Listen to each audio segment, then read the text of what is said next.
नमस्कार, आप सभी का मेरे इस चैनल रोचक कथाएं में पुनः स्वागत है।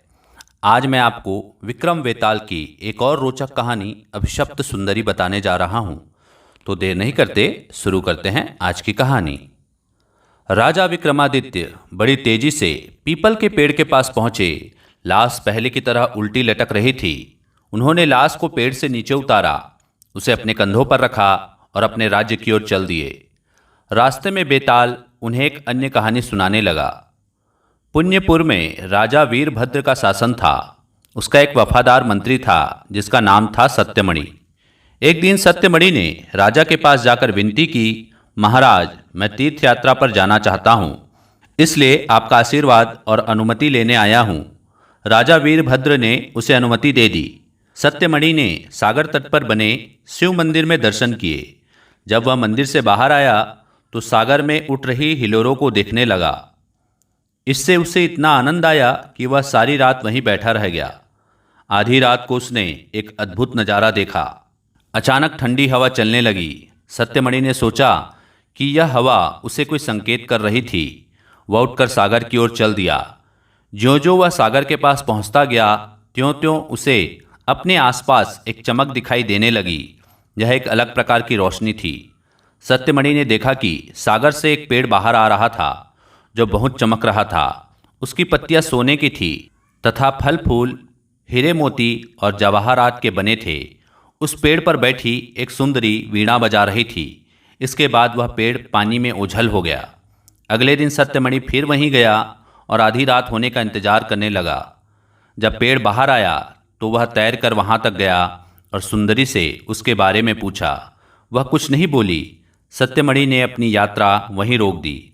वह राजा वीरभद्र के पास वापस गया और उन्हें सारी घटना सुनाई। राजा भी उस पेड़ को देखने के लिए उत्सुक हो उठा।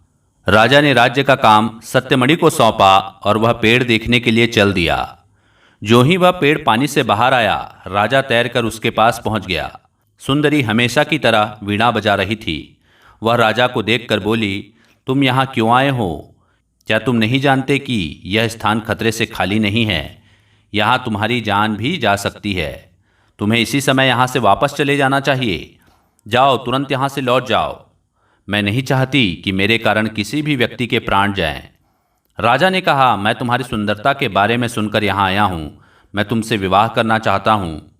शीघ्र ही उन दोनों का विवाह हो गया।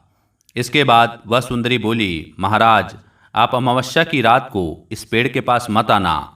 लेकिन राजा अपनी तलवार लेकर अमावस्या की रात को पेड़ के पास पहुंच गया। उसने देखा कि पेड़ में से अचानक एक राक्षस बाहर आ गया। राजा वीरभद्र पहले से ही उसके हमले के लिए तैयार था। उनकी लड़ाई के बीच राक्षस मारा गया।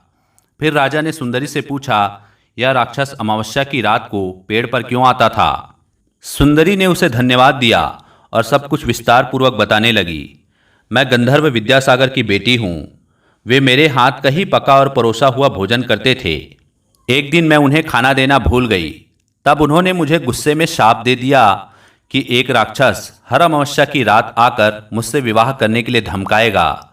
लेकिन जब उनका गुस्सा शांत हुआ तो उन्होंने वरदान दिया कि एक दिन एक राजा आकर मेरी रक्षा करेगा और उस राक्षस को जान से मार देगा। इस तरह आप मेरे जीवन में आए। यह सुनकर राजा को बड़ी खुशी हुई। वह उस सुंदरी को अपने साथ महल में लेकर आ गया। जब यह बात सत्यमणि को पता चली तो उसने आत्महत्या कर ली। सत्यमणि यह नहीं सह सका कि जिस सुंदरी को उसने अपने सपनों की राजकुमारी चुना था, वह राजा की रानी बनकर उसके सामने आए। अब उसके पास अपनी जान लेने के सिवाय कोई चारा नहीं था। वह सुंदरी राजा के साथ महल में रानी बनकर रहने के लिए आ गई थी। जब भी सत्यमणि महल की ओर जाता, उसे उस सुंदरी को रानी कहकर पुकारना और सलाम करना पड़ता, जबकि उसने अपनी पत्नी के रूप में उसकी कल्पना की थी। सत्यमणि के लिए दिन प्रतिदिन ऐसा करना किसी सजा से कम ना होता, इसलिए उसने संसार से विदा ले ली। यह कहानी सुनाकर वेताल ने राजा से पूछा, हे विक्रम, सत्यमणि ने आत्महत्या क्यों की? यदि तुमने इसका उत्तर नहीं दिया तो तुम्हारे सिर के टुकड़े टुकड़े हो जाएंगे। राजा विक्रमादित्य कुछ क्षणों तक चुप रहे। वे जानते थे कि उनके बोलते ही वेताल वापस चला जाएगा, लेकिन उनके पास कोई उपाय नहीं था। वे बोले, सत्यमणि अपनी मूर्खता से ही मर गया।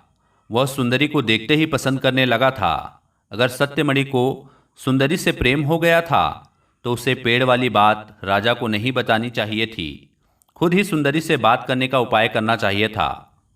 बेताल बोला, विक्रम, सही उत्तर दिया तुमने, यह सत्यमणि की अपनी गलती थी, लेकिन तू बोला इसलिए मैं वापस चला। यह कहकर बेताल पीपल के पेड़ की ओर उड़ने लगा और राजा पुनः उसे पकड़ने के लिए अपनी तलवार लेकर उसके पीछे दौड़ पड़े ताकि वे साधु को दिया हुआ अपना वचन पूरा कर सके। तो यह थी आज की कहानी अभिशप्त सुंदरी। आशा करता हूँ आपको कहानी पसंद आई होगी। अगर पसंद आई होगी तो मेरे वीडियो को लाइक कीजिए, चैनल को सब्सक्राइब कीजिए और इसे ज़्यादा से ज़्यादा शेयर कीजिए। धन्यवाद।